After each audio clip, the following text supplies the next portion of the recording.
Hey, thank you so much for coming. Thank you for clicking on the play button.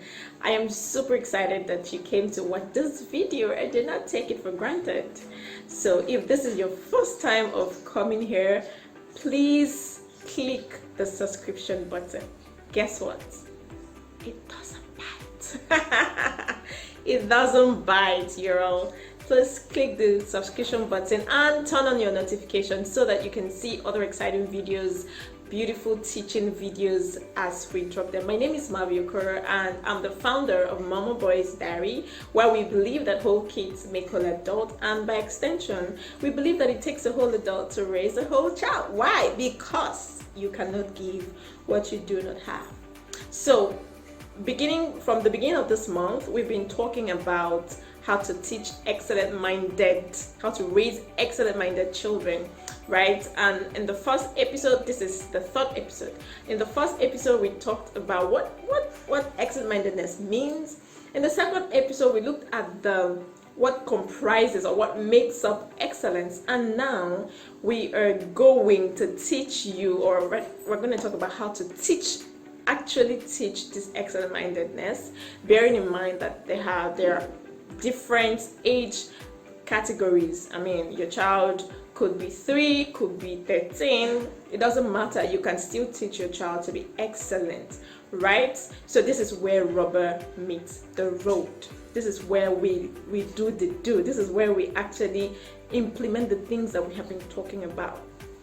So for me, I would say that excellent-mindedness, when you're teaching or when you're raising an excellent-minded child, you have to bear two things in mind. Number one, they are children, and like every other thing that grows, every other living thing, children grow, right? And remember, in the second video in episode 2, we said that one of the characteristics of excellence is that excellence is dynamic, meaning that what is excellent today may not be excellent tomorrow. So what's excellent for a 2-year-old will definitely not be excellent for a 4-year-old. So you recognize that there is the age thingy playing, in the equation. And then number 2, remember that you you are the model that they see. So I'm going to teach you the STER formula of how I teach my children to be excellent-minded. Number 1, show. They need to have something to see that model from. Children learn better by seeing, and not just telling them what to do. So you show them what excellence means. Show them how an excellent person should speak, should work, should react, should prepare. For example, when you're cooking, you tell them, so I am making this dish, but this is how you go about preparing so that the dish can turn out right. Oh, mommy, does it mean that you have to? Yes, before you do this, you have to do this, and this is the foundation, this is the process. Remember, we said excellence is really in the process and not just the end result. So they need to see a typology, I beg your pardon, I think that's right. They need to see an example of what excellence is. So what is it? Studying. If you want your child to study, you better know how to sit down and read. If you want your child to read the Bible, if you want your child to always do your quiet time, they have to see it from you first. There has to be something that tells them that this is what excellence means. This is the values that we attach to excellence in this family. So show. Number 2, tell. It doesn't just, I see some mothers, and I say this with every sense of compassion and love and humility. I see us get worked up when our child makes mistakes.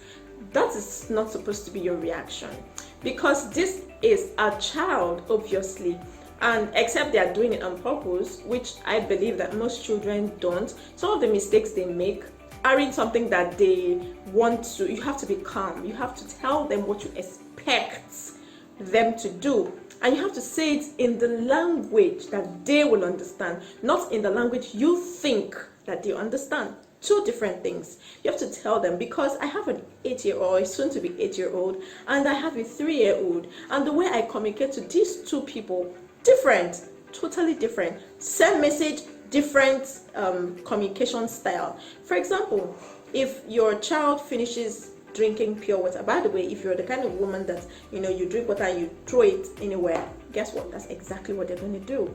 And you can't tell them otherwise. They have to see it from you first. If you're the kind of daddy that, excellence comes from, first of all, teaching them comes from seeing what you are preaching. So you walk the talk. Okay, you walk the talk. 1, 2, you tell them. Communicate. And the key word here is communicate in the language that they will understand. Each of your children understand different kind of languages. Okay, so you tell them, you need to communicate. They need to hear what you have in mind. Don't assume that they already know, because, and this is cultural, some of us feel that they should know because they are a certain age. They should know. Know from who? Not from where. It is you that will tell them. Sit down and tell them. Have a conversation. No matter the age bracket. Now, you're having this conversation in the language they will understand, but you're definitely having a conversation, right? Have a conversation with them and let them know what excellence means. For example, I remember when I had a conversation with my son. I know I've shared it before, but let's talk about it again, okay? I told him excellence begins from when you resume, okay? When you even resume in September, that's when excellence begins, because they're going to add your first, second, and third term work to your final exams or final grades and all of that. So this is when excellence begins. This is the process. So you don't wait until it's time for you to sweat it out and write the exam. You start from the beginning. I tell him what I expect. So number 3, this now takes us to number 3. Number 3 is encourage. After you have you have told them, you have had this conversation, you need to encourage them. You need to encourage them. There is a place for gently encouraging them, talking to them, speaking what you want them to manifest, not what they have manifested. They are two different things. The Lord told me that to get the best out of anyone, you should correct from the standpoint of what you want to see, not what you don't want to see. For example, when you see a child who is playing or watching TV when they're supposed to be studying for the exam, you don't go, how will you pass your exam like this, that you're watching TV? No. Jason, I think you already know that you're a smart student and you're going to excel in your academics. And one way to excel is actually prepare. And you're not preparing. And I want you to prepare right now. Don't you think you should prepare? I want to prepare. You see, you give them the power. You don't take it away from them. You give it to them. That is how to encourage them. So you show them what excellence is. You tell them, you encourage. And then number 4, the R stands for reward. Yes, you heard that right. Reward. How many times have you said things like well done? For you reward.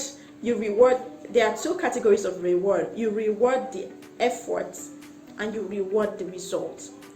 If you reward the result alone, then you are teaching them that it's about the results. No, reward the effort. I see how you're reading. I see how you're trying to sound your letters. I see how you're doing this. I see that you're actually taking your time to sweep. I see this. I see that. Well done. I'm proud of you. In fact, I'm going to allow you to see, to see your favorite animation, cartoon, or whatever, or I'm going to get you this. Well done. So you're not rewarding just the results, you're also rewarding the effort. That also means that when they bring their results, when they bring their report sheets from school, you're not looking at it to see the ones that they didn't do well. You're looking at the ones they did well and congratulate them first. Tell them you will make me proud. Wow, creative.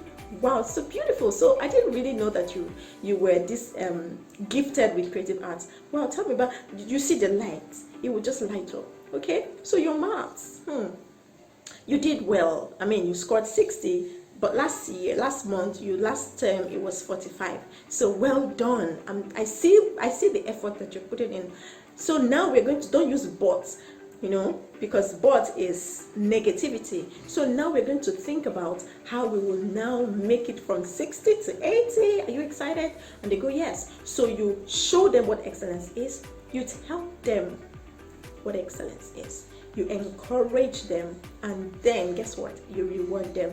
Reward doesn't have to be physical gifts. It can be words of affirmation. It can be congratulating them in public where everybody is. You did well. I'm super proud of you. It can be, yes, getting them a gift.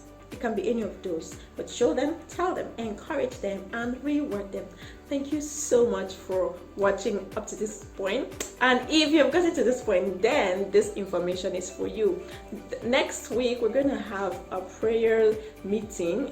It's going to be a prayer time where we are speaking God's spirit of excellence over our children, because I believe that the spiritual controls the physical. So to round off this topic, we'll be having a prayer session for our children, so that the Lord will teach them by himself what excellence represents, both for him and for them. Everything for the kingdom. Thank you again. My name is Maviokor, and I'll see you in the very next video. I love you. Bye.